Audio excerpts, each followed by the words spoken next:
The towel dropped from my hands, but I didn't flinch. Her laugh, a dry, hollow chuckle that bounced off the laundry room tiles, hung in the air like mildew. "You're lucky I even let you touch me." That's what Vanessa said. Like I was some leper who'd won a raffle. Like decades of providing, fixing, covering her mistakes, and paying off her credit card messes were just some pathetic tribute she tolerated out of politeness. She turned, humming, tossing her blouse into the dryer like nothing had happened. I just watched her. Not angry, not even sad. Something quieter, sharper. I folded the last t-shirt, that old one from the state fair we went to, before her veneers, before her Pilates instructor with the stupid name, before she stopped asking how my day was. I folded it with more care than I'd handled her in months. Then I placed it neatly on the stack and walked out. In the hallway, her phone buzzed. A giggle. Another message. Her voice had this eerie, 20 years younger lilt when she texted lately. I used to like that sound. Now it was just the soundtrack to a setup. I passed the hall mirror and looked at myself. Wrinkled? Sure. Slower than I was at 40? Maybe. But I build machines that carve titanium to half a human hair's width. I run a team of 20 men who don't dare miss a measurement. I'm not some slob begging for scraps of affection. But in this house, I was a placeholder. And placeholders don't argue. We execute. I went downstairs to my office. That drawer hadn't been opened since I printed her client meeting calendar from iCloud and noticed one too many Tuesday dinners at the Burstone. Conveniently, never billed to the brokerage account. Inside was the box. A small, smooth oak box I'd carved after retiring. Supposed to hold cufflinks. Instead, it held clarity. I opened it. Empty still. Not for long. No rush, no drama. Just a man doing what he always did, cataloging, protecting, cleaning up someone else's mess. The folder was still on my laptop, waiting for the day she smirked one too many times. First, email printouts. A realtor friend of hers, Celeste, had CC'd her about fun weekends in Ridge Hill. The dates matched perfectly with her so-called training retreats.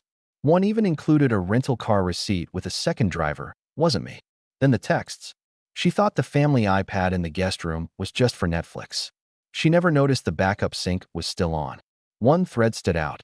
"Can't wait to see you outside the sheets for once LOL." Followed by a mirror selfie of a shirtless man I recognized from the Burstone's wallpaper. Funny how betrayal has a scent. That hotel always smelled like lavender and stale desperation. I didn't rush. She'd call me slow for years. "You move like you're buffering," she once joked to friends. They laughed. I smiled. Because slowness isn't weakness. It's precision.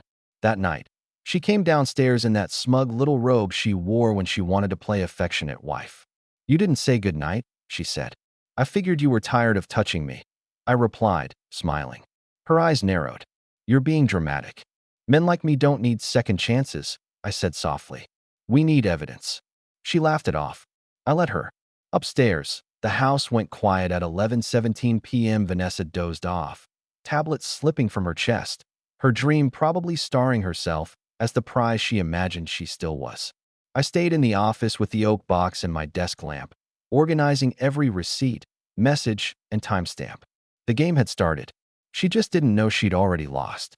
The next morning, she was all soft smiles and honeyed small talk, like the night before hadn't happened. "Morning," she said, leaning against the counter with her coffee. "Big day at the shop?"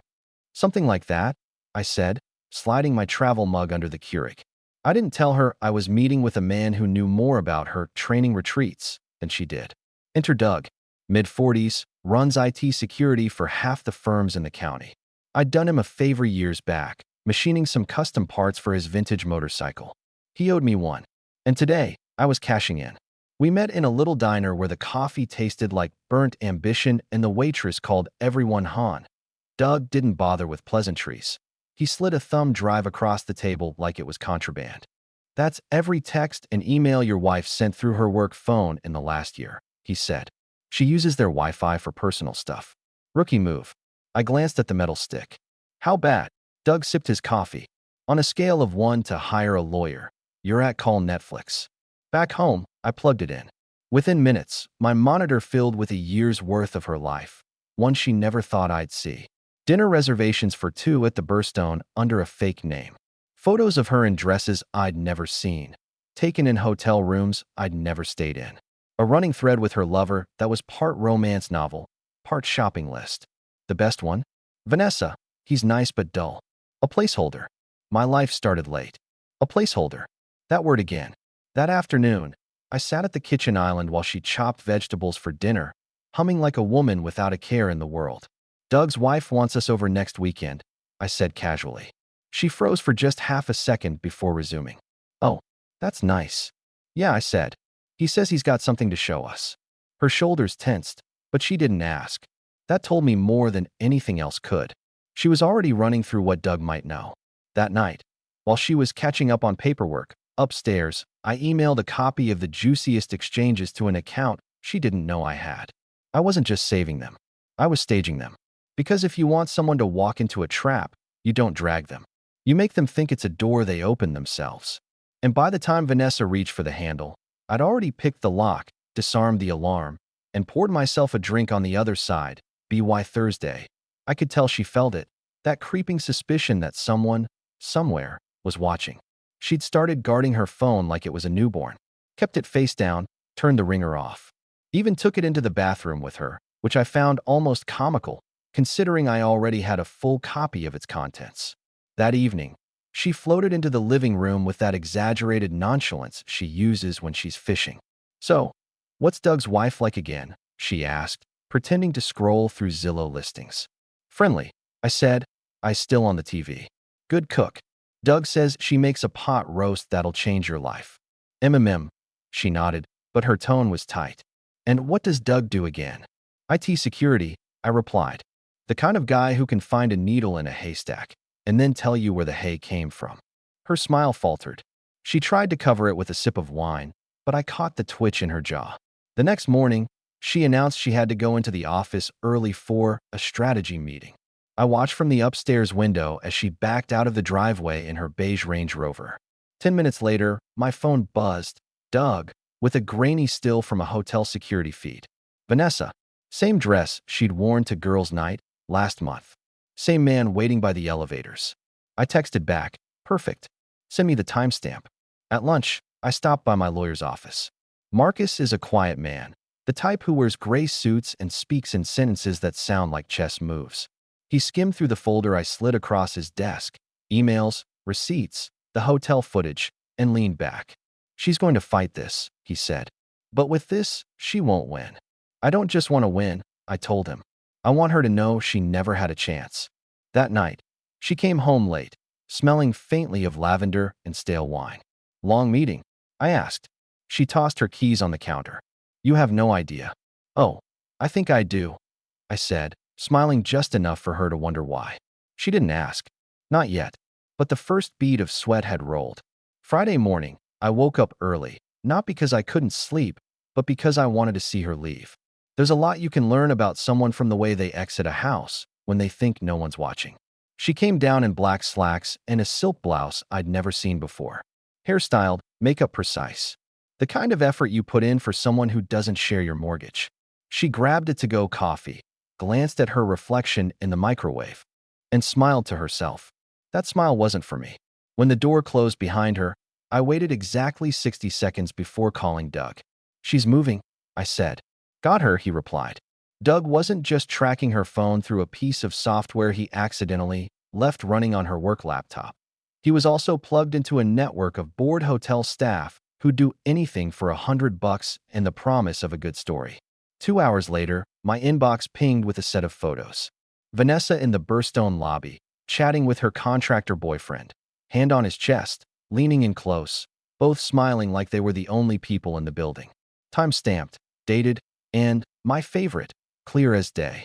I sent one of the photos to my own email with the subject line, Friday strategy meeting. Then I deleted it from my phone. I didn't need to show her yet. Timing mattered. When she came home that evening, she acted exhausted, muttering about back-to-back meetings and how her team was dropping the ball. She poured herself a glass of wine and flopped onto the couch. Rough day, I asked from the armchair. You have no idea, she sighed, closing her eyes. Oh, I think I do, I said, letting just a hint of amusement creep into my voice. Her eyes opened a fraction. What's that supposed to mean? I shrugged. Just sounds like you're keeping busy. There was the twitch again, The quick flash of calculation behind her eyes before she smiled and took another sip. You're in a mood tonight. Maybe, I said. Maybe I just noticed patterns. I left it there. No direct accusation, no raised voice. Just enough rope for her to wonder how much of the cliff she was standing on. The next day, I started the real work. Revenge, if you're going to do it right, isn't about rage, it's about paperwork. I spent the morning in my office, combing through our joint accounts. I pulled statements, cross-referenced hotel charges, and flagged every expense that could be linked to her meetings. At noon, I drove to the credit union and opened a new account in my name only. By 2 o'clock, the bulk of our liquid savings had been transferred. Nothing illegal, just proactive asset management. By 3, I had called Marcus again. She's going to smell this coming, Marcus warned. That's fine, I said. I want her to think she's sniffing smoke while the fire's already in the walls. When I got back home, she was in the kitchen, FaceTiming someone with her back to me. She ended the call abruptly when she heard me set my keys down. Who was that? I asked casually. Celeste, she said without blinking. We're planning the Ridge Hill open house. Of course she was. I opened the fridge, pulled out a beer, and leaned against the counter. Funny, Doug says Ridge Hill's been closed for renovations for 2 months. That made her pause. It was half a second, but I caught it. He's wrong, she said, recovering quickly. We're just doing virtual staging. I smiled, took a sip, and walked out without another word. Sunday, she suggested we go out for brunch. Her way of checking the temperature without looking like she's checking the temperature. We sat at a little cafe downtown, sunlight bouncing off the silverware, and she kept steering the conversation toward generic topics. Work, weather, how the neighbor's dog was out of control. Finally, she leaned forward. You've been different lately. Distant. I dabbed my mouth with a napkin. Just busy. With what? Making sure everything's in the right name, I said. She laughed, but it didn't reach her eyes. You're not making sense. I will, I said. Soon. That night, I set the first trap. I printed one of the hotel photos and slid it into an unmarked envelope. On the back, I wrote, he's not as discreet as you think. No signature, no return address. The next morning, I dropped it in our own mailbox before she came downstairs. I knew she'd be the one to grab the mail later. She always does. Sure enough, at 11:42 a.m., I got a text. Did you put something in the mail? I didn't respond. When I got home that evening, the envelope was gone, but her mood was sharp, jittery. She kept glancing at me like she wanted to say something, but couldn't figure out the angle. That's how you know the pressure's working. They can't decide if you're the source of the storm or the shelter from it. By Wednesday, the cracks were showing. She'd stopped humming while she cooked. She'd started checking her phone in the pantry with the door closed. And when Doug accidentally liked one of her old Instagram photos at 2 a.m., she deleted half her feed by morning. That evening, she tried to bait me. I've been thinking, she said while rinsing dishes. We should take a trip. Just the two of us. Reset. I tilted my head. Like Ridge Hill. The plate slipped in her hands, clattered into the sink. She forced a laugh. That was work. This would be different. I bet it would, I said, drying my hands on a towel. Problem is, I'm not in the mood for a vacation. I'm more of a home improvement guy these days. She frowned. What's that supposed to mean? You'll see, I said, walking past her toward the office. That night, I added the final piece to the plan, a neatly organized binder with labeled tabs, financial records, hotel receipts, photographs, witness statements. Each section airtight. The kind of thing that doesn't just win in court, it buries. I placed the binder in the oak box, closed the lid, and locked the drawer. Then I went upstairs, slid into bed beside her, and pretended to sleep while her breathing stayed just a little too quick to be real. She knew something was coming. She just had no idea how close it already was. By Monday, the house felt different. Not in any obvious way. Same furniture, same smell of burnt coffee in the mornings, but in the small, almost invisible shifts you only notice when you're waiting for them. Vanessa's heels didn't click as confidently down the hallway anymore. Her phone didn't ding as much, at least not when I was in the room. And she'd started looking at me the way a gambler looks at the dealer, half expecting the next card to ruin her night. I kept my face calm, my tone even, and my movements measured. The beauty of this stage wasn't in confrontation. It was in allowing her to write her own undoing, one twitch at a time. Tuesday morning, I left the binder in a place I knew she'd find it but shouldn't. Middle drawer of my desk, slid halfway shut, just enough for the corner of the oak box to peek out. Then I forgot to lock my office when I went to the hardware store. When I came back, the drawer was fully closed. She'd touched it. I could see the faintest smudge of her foundation on the brass hinge. At dinner that night, she tried too hard to act normal. Chattered about some fictional deal she was working on, laughed at her own jokes, asked if I wanted more wine. Halfway through the meal, she slipped. "You know, not everything you see is what it looks like," she said casually, cutting into her chicken. "True," I replied, keeping my eyes on my plate. "But sometimes, it's exactly what it looks like." She froze for a second before smiling again. But I saw it, the flicker, the mental math. Wednesday, Doug came through with something priceless, a short video clip from a security camera at the Burstone. Vanessa and Mr. Contractor in the parking lot, arms wrapped around each other, her kissing him like a woman auditioning for a role. It wasn't grainy. It wasn't ambiguous. It was courtroom gold. I didn't send it to her. I sent it to Celeste. Not with my name, of course. Just a burner email with the subject line, "Your friend is getting sloppy." By that evening, Vanessa was pacing in the kitchen, phone in hand, whispering into it like she was trying to defuse a bomb. I caught snippets. "No, I don't know who, just delete it, we'll talk later." Thursday, I added a new layer. I told her my lawyer needed her signature on a document about refinancing the house. "It's just paperwork," I said, sliding the page across the table. "Marcus says it'll keep our options open." She signed without reading it. What she'd actually signed was acknowledgement of receipt for a preliminary separation agreement. Nothing legally binding yet, but enough to rattle her once she figured it out. That night, she lingered in the doorway of my office. "You've been busy lately," she said. "Just getting things in order," I replied, not looking up from my screen. Friday morning, the first domino fell. Marcus called to say our joint savings withdrawal had triggered a courtesy call to Vanessa from the bank. She would now know a large portion of our funds were no longer in reach. Sure enough, that afternoon she came home early. "You moved the money," she said flatly. "I consolidated accounts," I said. "You hid it." "No," I replied, leaning back in my chair. "I protected it. There's a difference." She stared at me for a long moment. "You think you're clever." "I think I'm careful," I said. "Always have been." She opened her mouth to say something else, then closed it. She was starting to understand that this wasn't a burst of anger. It was architecture. And architecture doesn't get dismantled by yelling. Saturday morning, I set the final prelude in motion. I invited Doug and his wife over for dinner. Vanessa had no choice but to agree. Declining would look suspicious, and she didn't yet know the scope of what Doug had. She cooked like she was competing on a TV show, 3 courses, fancy plating, wine pairings.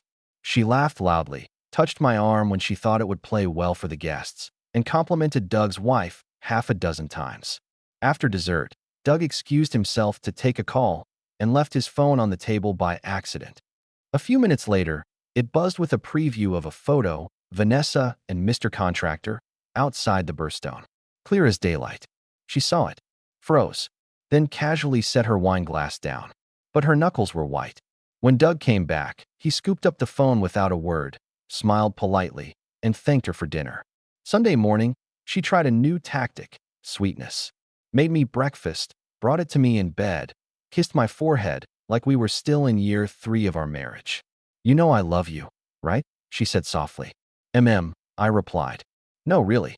Whatever's been going on lately, we can work through it. Together." I looked at her for a long moment, then smiled faintly. "Together," I repeated. Inside, I could almost hear the gears grinding. She wasn't apologizing. She was negotiating for her survival without knowing the terms. That afternoon, I made my last quiet move before the storm. I scheduled a meeting with Marcus for the following Friday and sent Vanessa a calendar invite titled Final Review, Property and Asset Division. She accepted it within 2 minutes. No comment. That night, she sat on the couch scrolling through her phone, her wine untouched. I stayed in my chair across the room, reading, letting the silence grow thick enough to cut. When she finally spoke, her voice was almost too casual. "Whatever you think you know, just remember I've been good to you." I looked up slowly. "Good to me?" She shifted in her seat. "I mean, we've had a good life. We can keep having it. If you just let go of whatever this is." I closed my book, set it on the table, and stood. Vanessa, I said evenly, I don't let go of things. I finished them. I walked upstairs, leaving her in the quiet. By the time Friday came, the collapse would be complete. And the best part? She still wouldn't see the ending coming. Friday morning began like any other. The smell of coffee, the faint sound of her blow dryer upstairs, sunlight spilling through the blinds in those thin, dusty rays that make the air look heavier than it is. Normal to anyone else. But to me, it was the calm before an execution. Vanessa came down wearing her serious meeting outfit, charcoal blazer, pencil skirt, hair pulled tight. She sat across from me at the kitchen island with her mug, scrolling her phone. You ready for our big meeting? I asked. She glanced up, feigning confusion. What meeting? The one you accepted on the calendar. Property and Asset Division.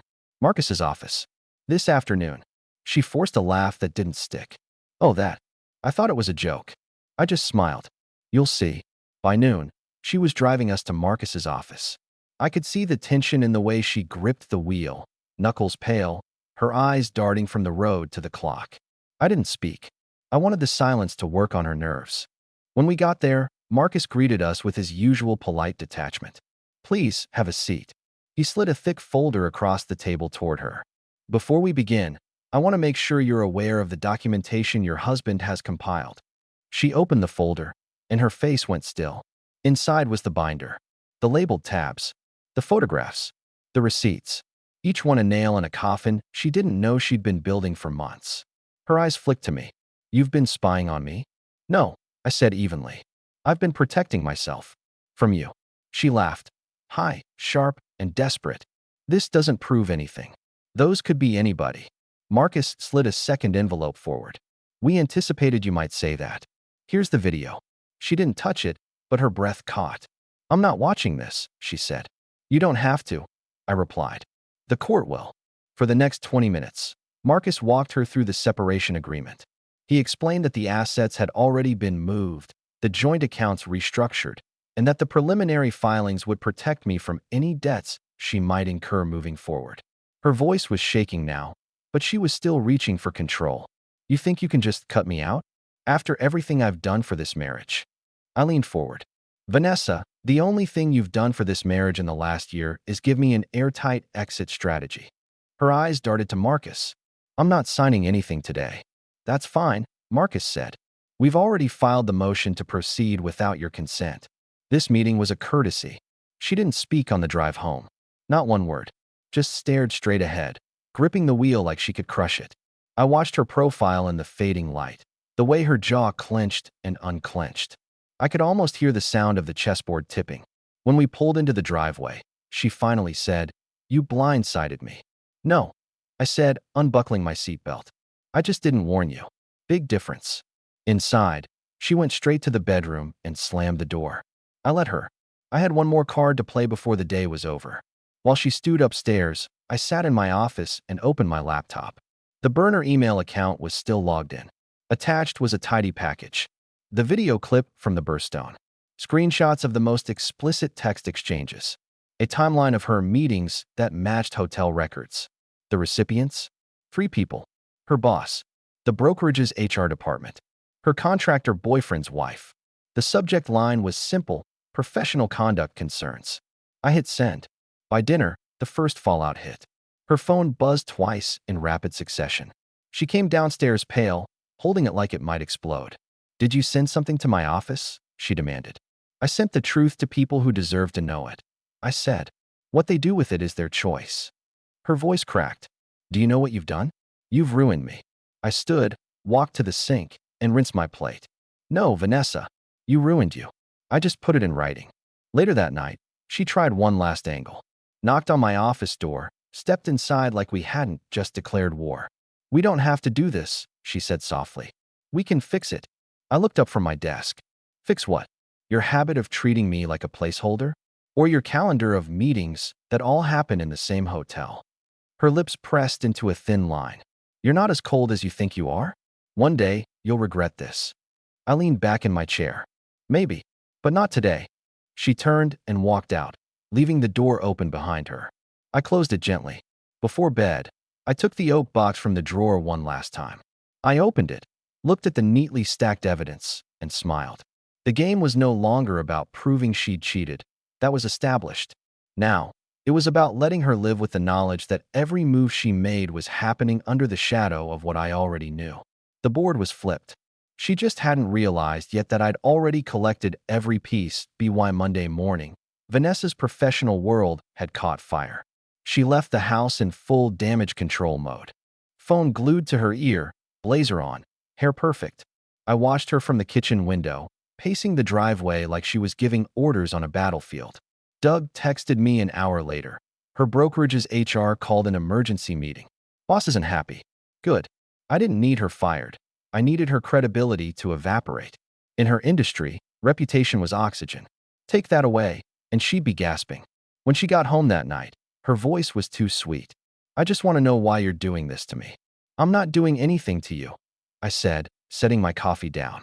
I'm just letting people know who you really are. She wanted to snap back. I could see it. But she was learning. You don't yell at the man who has more ammunition than you can imagine. The next week was the social phase. I didn't block her on Facebook. I didn't delete her from my contacts. No, I tagged her in old photos. Vacations. Anniversary dinners. All those smiling couple shots. And in the captions, I wrote, back when I thought I knew the person sitting next to me. People clicked.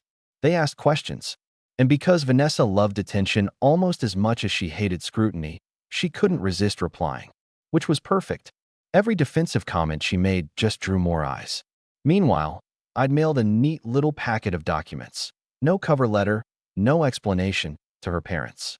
Not out of malice, but because they were about to get a front row seat to the divorce, and I wanted them to know the unfiltered truth before she started rewriting history. 3 weeks in, she tried to outmaneuver me financially. I got an alert from my bank. She'd attempted to move $18,000 from a joint account I'd already drained. When the transfer failed, she called me in a fury. You can't just cut me off. I didn't, I said calmly. You still have your own accounts. Whatever's in them is all yours. You know I don't have much in there, she shot back. That's not my fault, I replied. I was too busy funding your strategy meetings. That was the moment she realized the safety net she thought she had was gone. And I didn't even have to raise my voice to make it happen. By the time the court date rolled around, Vanessa was exhausted, professionally bruised, socially cornered, and financially exposed.